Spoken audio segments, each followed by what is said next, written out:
करणार आहोत. मी आज तुम्हाला रामरक्षा देणार आहे वाण म्हणून.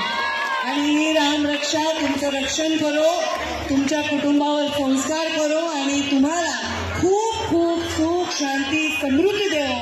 अयोध्याच्या प्रभू रामाच्या श्रीरामाचा दिवा माझ्या वैद्यनाथ प्रभू चरणी लागला. आता माझा वैद्यनाथ प्रभू सुद्धा एवढा मोठा हो, आमचा आहे ते, पण एवढा मोठा इथे विकास हो वैद्यनाथ प्रभूचा, जसं महाकालच्या धर्तीवर माझ्या वैद्यनाथाचाही विकास हो आणि त्यांच्या उद्घाटनाला प्रधानमंत्री नरेंद्र मोदी इथे येऊ, हीच मी वैद्यनाथ प्रभूच्या चरणी प्रार्थना करते. आणि सर्वांनी हळदी कुंकू घेऊन वाण म्हणून रामरक्षा घेऊन जावं. लहान मुलींनी सुद्धा रामरक्षा घेऊन जावं आणि त्याचं रोज वाचन करावं असं मी तुम्हाला सगळ्यांना विनंती